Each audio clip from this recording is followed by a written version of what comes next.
My name's Caleb Wilson. I'm 22 years old. I've been coming to the bridge now for 8 years or so, and I love it here. I love this place. Yeah, so before the accident, I'll set the stage a little bit. It was my junior year, we had just ended, so I was going into the summer of my senior year. You know, I had decided to quit football, and I was starting to gain a little interest in college baseball. Some people were out there reaching out to me. I was realizing that I wasn't a football player, and it was just kind of a waste of my time. I had concussions, it was a mess, and so I was gonna focus on baseball. And so I had made that decision, and now it's the summer of going into my senior year. You know, this is the guys, we're all hanging out, you know, we're going to the lake every single day, you know, fishing, you know, we're kids, so we don't really have jobs or responsibilities. You know, I was working at the Johnston Rotary, you know, paying for parking, you know, making sure everyone pays for parking, so just make a little money. But it was no worries, you know, it was that excitement leading up to my senior year of high school. You know, people always tell you, it's, you know, the best days of your lives, you know, it's senior year, it's a big event. And so that's where I was going.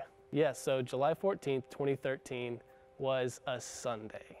And so I went to church, you know, everything's normal. We did a big lunch, and it might be in retrospect now, but I remember that day, and I definitely didn't want to go to the lake that day. You know, like I said earlier, my group of guys, my best friends, we went to the lake every single day and just hung out. You know, we're 17, getting away from our parents and whatnot.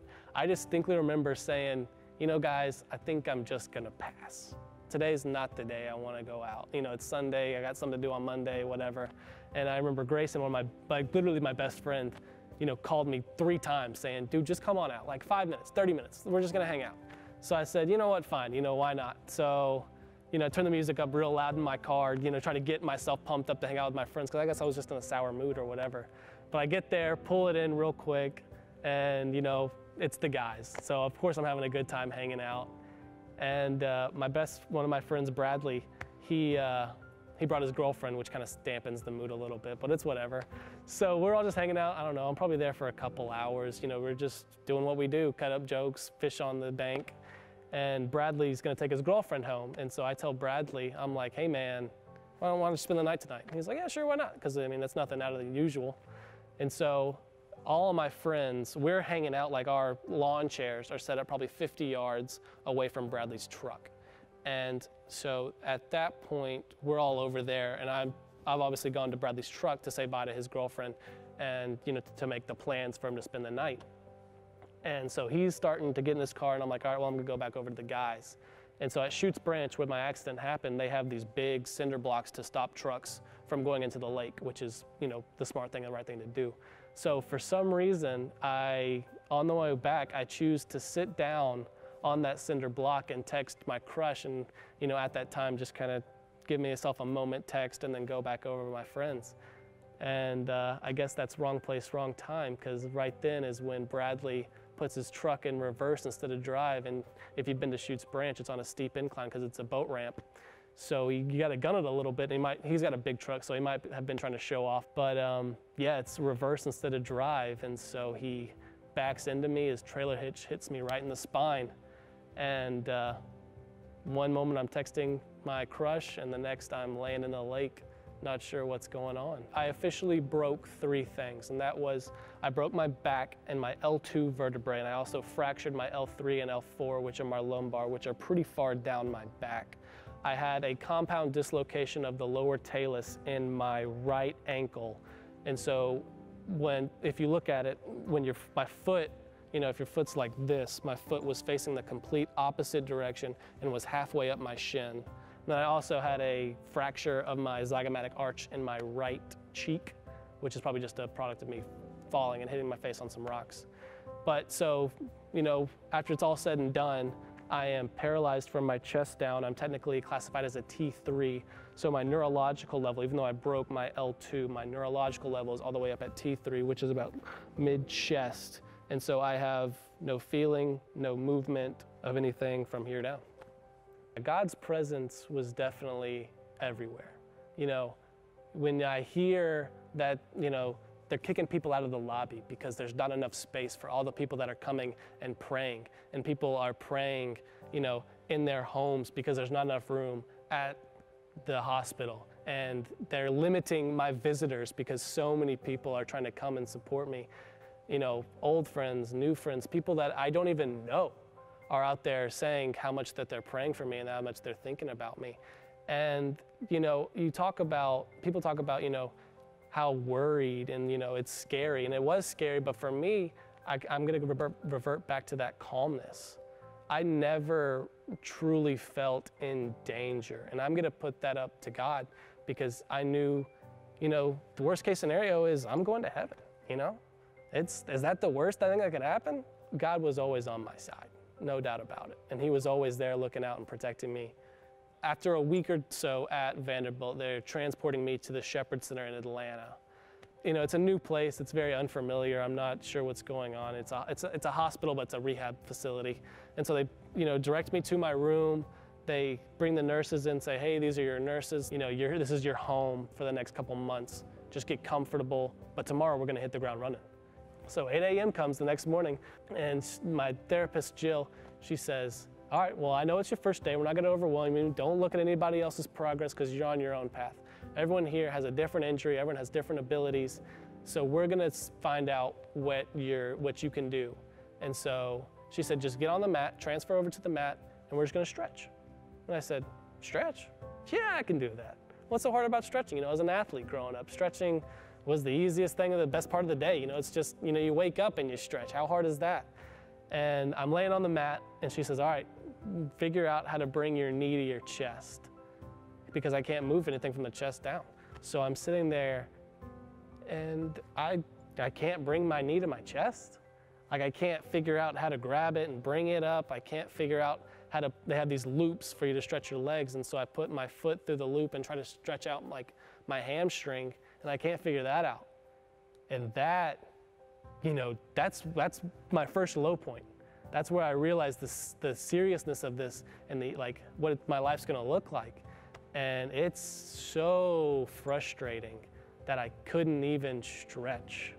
And, I put on this mask in front of my therapist. I wasn't ready to break down in front of, all these 50 people that I don't know. And so, but she can tell that I was frustrated. So she, we're gonna cut this short. I know what you're going through. I know this is tough, but go ahead, know I'm here for you. And I'm like, yeah, sure, okay. But I go back to my room and I just break down. That's when I finally understood what was happening. So through all of this, I've known that this was always God's plan. God made me, and this was always in my book. When you look at chapter 12, the accident was happening, and it was going to happen no matter what. And that's made me who I am today, and I'm happy with who I am today, and I know that God's always been on my side. One of the things that's intriguing to me is that with what's happened to you, a lot of people, there are people in this world who can play the victim and be a victim, but yet somehow or another you've not gone that direction and you've kept that smile on your face. Tell us why. Yeah. Is this on? I think we're on. Okay. So, no, we're not. We're not on. I'm going to make an adjustment here. Here he comes. We're here. Okay, we're good. I can yell if you want. Give you that. Pack's broken. Does this work? Hello. That's good. That works well, yeah. Yeah, great. So, as he was saying, I grew up, I was always trying to be an optimistic type of person, always outgoing. That was my goal, was to light up a room and make other people smile when I walked into it. And now nothing's changed. The only thing that's changed is that I'm in a wheelchair now. And I've matured a little bit through this accident, and I look for ramps instead of stairs and elevators. But I'm still the exact same person I was before. I use a wheelchair to get from point A to point B instead of walking like everybody else does. It's just my new normal. I'm still the same person. So one of the things about that has kept you going is you've had a lot of important people in your life. We talk a lot about at the Bridge Fellowship about how groups and friendships and community are what keep you going through hard times and through really, really difficult things. So I want to ask you a little bit about some of the people in your life. Rodney and Isla, Caleb's parents were in the first service. Eli, his brother, is in this service, and there's another special person here that we're going to talk about in just a second.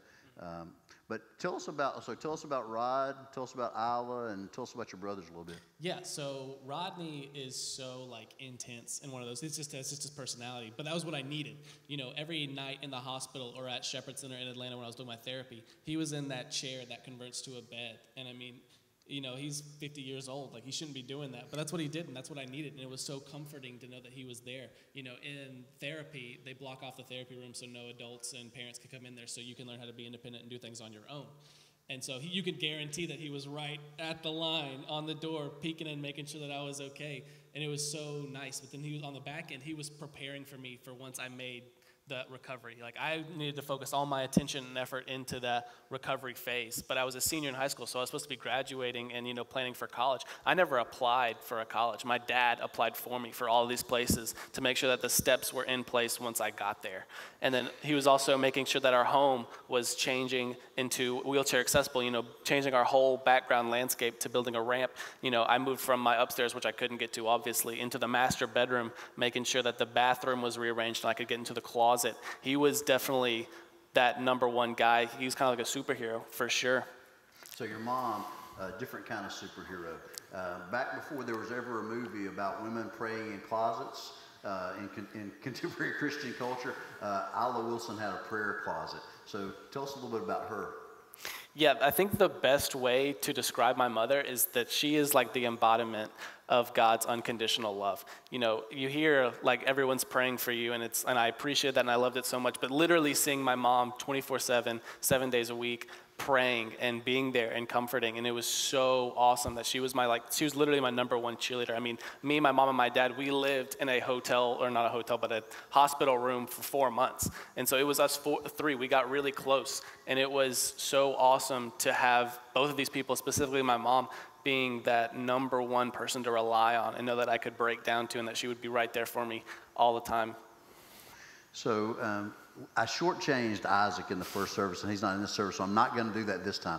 Isaac is the oldest brother, and he took care of Miss Ruth, who is the grandmother, but she just turned 90 this week. But Isaac, while everybody else is taking care of Caleb, Isaac took care of Grandma, which is a pretty amazing thing. So Isaac, I'm trying to get back on your good side here desperately. And then your brother Eli also, who's here, supported you.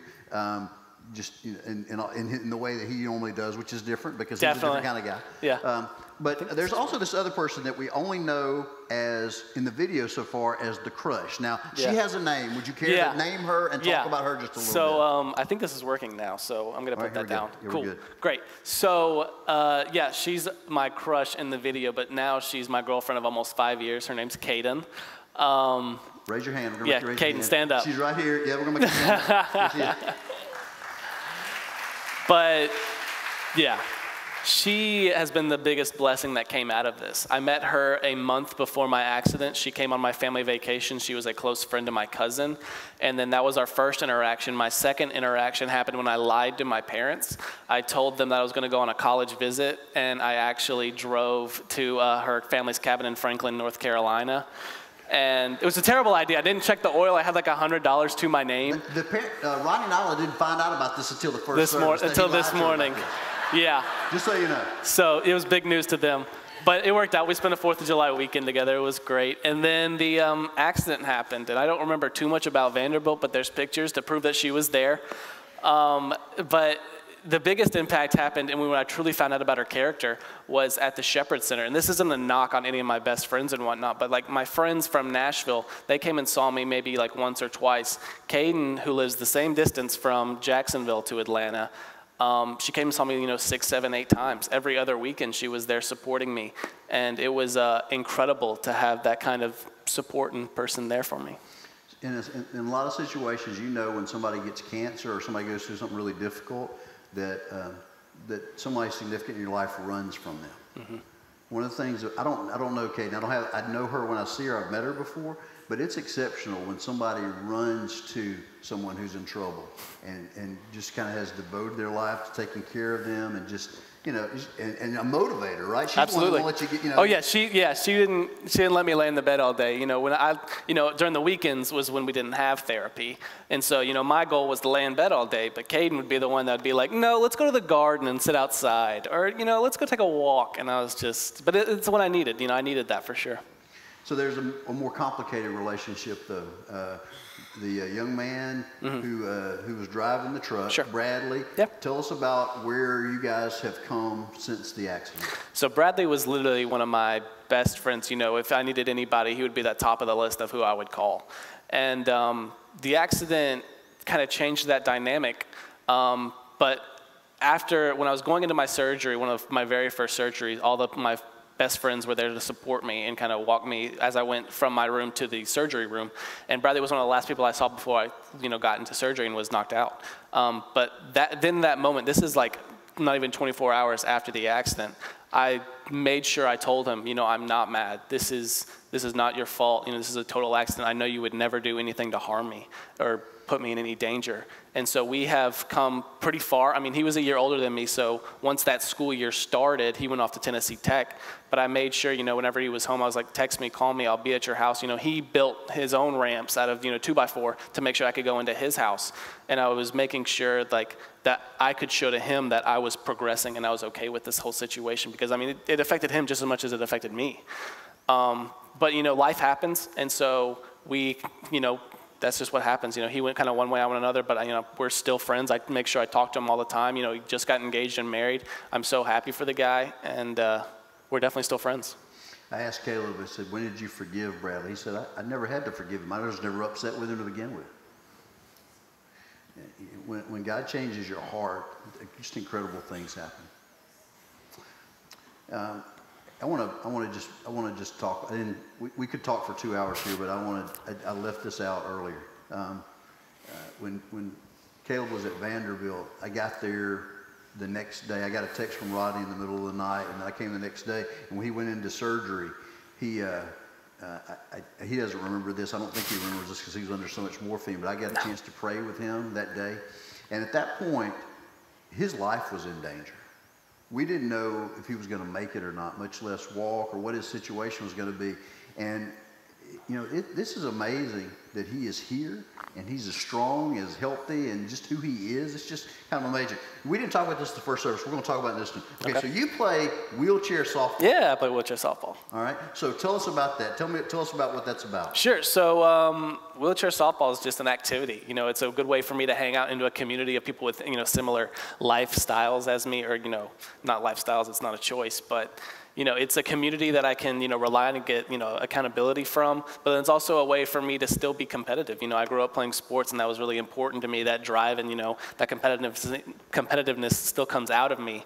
And but that's also that was one of the things that really that opened my eyes up to, yeah, I'm in a wheelchair, but I live the same life everyone else does. There's nothing different. We just play in this, in a chair. There's still outs, there's still infield flies, you still strike out people, and it's the exact same. And that's when I started to see my life as, everything. There's no limits really. Everything's still possible. I can still be whatever I want to be. You hear that, guys? There are no limits, right?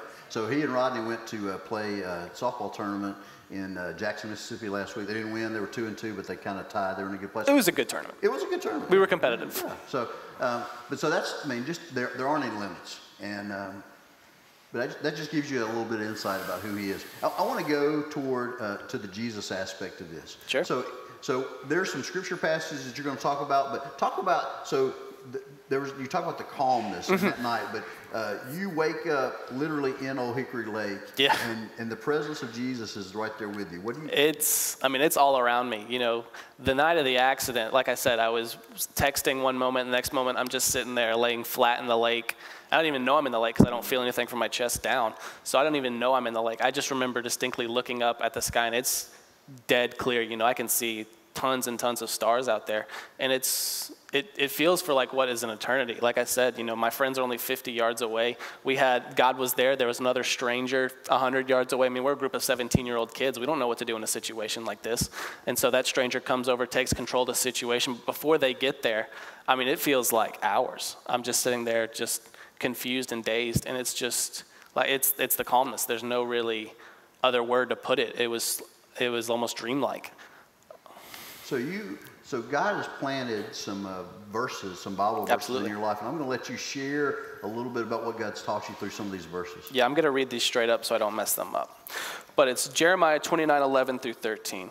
For I know the plans I have for you. This is the Lord's declaration. Plans for your welfare, not for your disaster, to give you a future and a hope. You will call to me and come and pray to me, and I will listen to you. You will seek me and find me when you search for me with all your heart.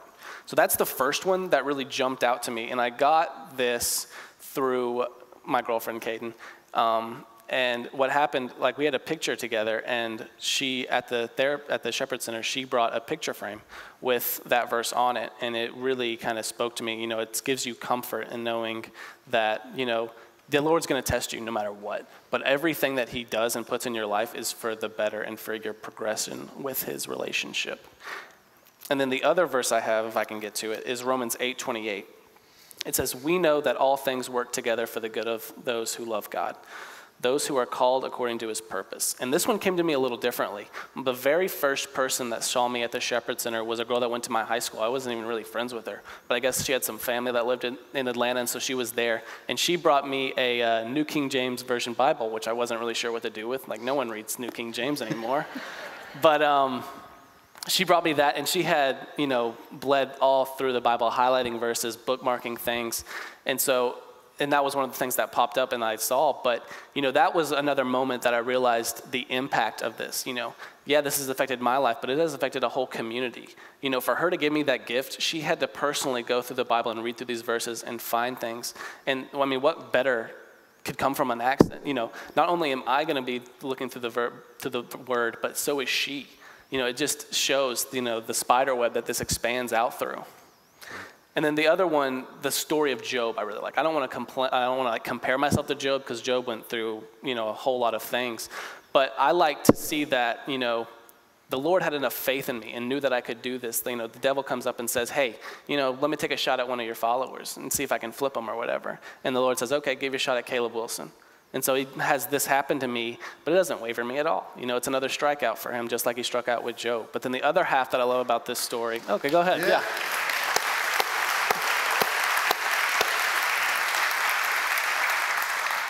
And then the other half of this story, which I think is where a lot of people don't really like this. A lot of people see it as the Lord kind of gambling. But, you know, we're made in the Lord's image. And, you know, in this story, I see the Lord's competitiveness and his confidence. You know, I see it the way when the Lord or the devil comes up to test the Lord, I see it the same way as if I went into the preschool area and one of the kids said, hey, you want to arm wrestle? And I'm like, sure, like, let's get it. Like, I could take you on any day, anytime. So that's the way I see it, and that's what I love about the story, because I see, you know, my characteristics that I have also in the Lord. I want to talk about some victories in Caleb's life here. He just graduated from MTSU 2 weeks ago. He has lived down there. He's been self-sufficient. It's amazing to see him get in and out of his car. He drives around. He does everything on his own. It's just pretty amazing what he does. One of the things that we need to get you a job. Right? So what your major is, what are you looking for? Sure. Okay, here's my plug real fast. I graduated with a Bachelor's of Business Administration degree. My major was marketing, so I'm kind of looking for anything that's communication based. I love to talk to people. I'm not really looking to be a salesman though. So you would want this guy representing your company though, right? Yeah. Absolutely, yeah. Sure. Okay. But he's had a lot of victories, but I want to talk about one. He graduated from college, but he also, he did a study abroad last year in London. And I don't know if you know about this, but in England, there's not a mandatory wheelchair accessibility that you have to kind of go through. Yeah. And so, he had a lot of challenges, but so he arrives in London, and he gets to a flat. He's got mostly strangers around him. Yeah. Tell them about how they took to you. Yeah, so I didn't know anybody going ahead. I only knew the professor, and I wasn't going to hang out with the professor. And so once I got to that flat, I knew a couple guys that were on the same plane from MTSU, but those, I mean, they're a little nerdy. I wouldn't really trust them to kind of pick me up and stuff. But so I go into the flat, which is awful to say. I'm so sorry. You're good. You're okay. You're okay. But I meet some guys from the University of Central Florida, and they're, you know, pretty similar, you know, Greek life, you know, athletic, and the kind of guys I can relate to a lot. And so, you know, we're hanging out, introducing ourselves, but not 10 seconds in, I'm like, hey guys, we're gonna have to become best friends real quick. Like, there's a lot of things, you know, I explained to them the whole, you know, there's no American Disabilities Act here in London. Not everything is gonna be elevators and ramps. So you guys are gonna have to help me a lot. And then not even the first day that we're there, you know, we're riding the tube, and we get to our destination, and there's 2 flights of stairs. And so I'm like, listen, guys, this is real. Like, you guys are going to have to firemen carry me up these steps. I'm not even going to carry my chair. And, I mean, they took to it immediately. They were awesome guys. I'm so blessed to have them. And, but I mean, even by the end of the trip, they were out there looking for how the situation is going to work before I was. They're like, hey, the stairs are over here. Let's go. Let's help this guy out. And I've been blessed with them to have some best friends now. So some of you people that are Alabama fans here, they're a little down on Central Florida because you feel like you're trying to take some of their stuff away. Ease up on Central Florida people, okay? There's good people there, all right? So I want to just kind of wrap this up. We could sit here and talk all day about this. I would too. But you know, he got upset with me in the first service because I kind of cut me off. Yeah, it was bad. It was not good. So anyway, I want to give you the opportunity to give advice to people. So sure. Somebody that's graduated from college or graduated from high school, yeah. They don't know what's ahead of them. You had something happen to you that you didn't imagine. Give them advice about how to handle whatever's ahead of them, no matter what it is. Definitely. So for those people that are graduating, specifically high schoolers, I have 2 types of advice for you. One is to get involved and get involved quickly. There's a lot of good organizations out there, specifically, 905 Young Life, Campus Outreach. Definitely surround yourself with people who are like-minded and have a walk with the Lord. It's easy to get tested in college, and there's a lot of obstacles, but having that self a community that you can rely on and get accountability from is, you need that. And then the other thing is to kind of step out of your comfort zone. When you go to college, you're going to meet a lot of different people with a lot of different backgrounds that are very different from you. And kind of college is going to test you kind of spiritually. It's going to test you a little mentally, and if you want it can test you physically. Working out, changing your ability and whatnot. But just because someone's different from you is not a reason to avoid them. When you look at who Jesus hung out with, it wasn't always the people that were into the Word and whatnot. He hung out with a lot of different people, and that's kind of a good area to kind of show people the love of God and kind of spread the word, definitely.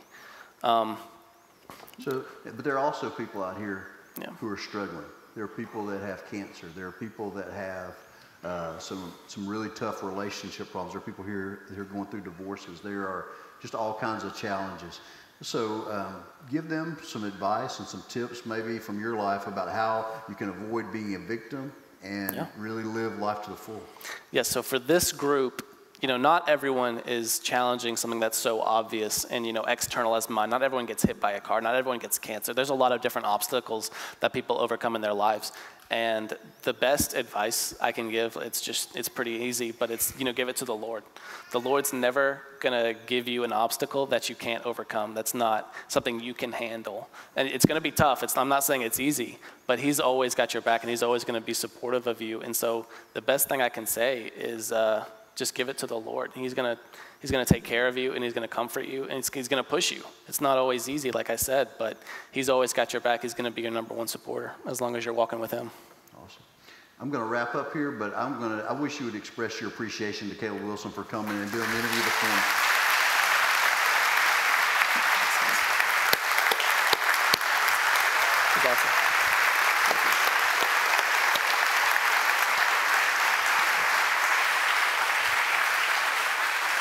Have a seat for me. I wish you'd pray for him as he does this one more time. I feel like we kind of relive it every time. That's a hard thing. I want to talk to you a little bit about Romans 8:28 for just a second. We're gonna wrap up this morning. We're gonna end in a time of prayer, and I'm gonna ask you guys to get together in groups of 7, 8, 9, or 10, and just talk about some of you may have really huge needs in your life that are overwhelming right now. Some of them may be smaller needs, but I just want to warn you in advance. I'm going to get you up to do that in just a second. Before I do that, though, I want to talk about Romans 8:28. If we can flip that up on the screen for us this morning. We sang that, and then then Caleb talked about it. There's a lot going on here. We know that all things work together for the good of those who love God, who are called according to His purpose. All things. An accident that paralyzes you. Cancer. Divorce, a job loss, anything falls into that. But all things are not good, okay? All things are not good. But that's not what this says. All things work together for the good of those who love God, who are called according to His purpose. It doesn't say all things are good. It just says all things work together for good. And there's a condition to it. This is a promise, okay? all things, if you don't love God, if you don't love Jesus, if you don't know who Jesus is, it's going to seem like all these things, all these challenges are just junk in your life and that you don't know what to do with them. But if you connect that, if you say, all these things that are happening in my life, I'm going to give all this to Jesus Christ. I'm going to give it all to Him, and I'm going to love Him. There's a promise here. If I love God, if I love His Son Jesus, then all these things are going to work for my good. It's a promise. And here's the thing. This is how we can count on the promise. It says, we know. It's a fact. We know. We know that all things work together for the good of those who love God. So maybe you're in a place this morning where you are struggling mightily. Some of those all things are riding on your back so hard that you're ready to quit. Maybe you're really depressed this morning. The only way that you crawl out of that is if you say to God, I love you. No matter the circumstances in my life, no matter all the bad things, no matter whether I've struggled through addiction or whatever you've struggled with, all these things that are in my life, I'm going to give them all to you, and I'm going to love you. I'm going to love your Son Jesus, and I'm going to count on the fact that you're going to keep your promises and you're going to work this for my good. That you're going to call me and you're going to live out your purpose in my life if I will do these things. This is a promise that you can count on. It doesn't say all things are good. It says that God is faithful to make it all work for good in your life if you will love Him with all your heart, soul, and mind. I'm looking out here this morning and I'm seeing people that I know and love, and I know that you're going through incredible challenges in your life. And I can't live where you live. I don't know all the challenges you're facing, but I know the challenges that Caleb's faced. You would not believe those. And God is working this verse out in his life daily, and He can work it out in yours too.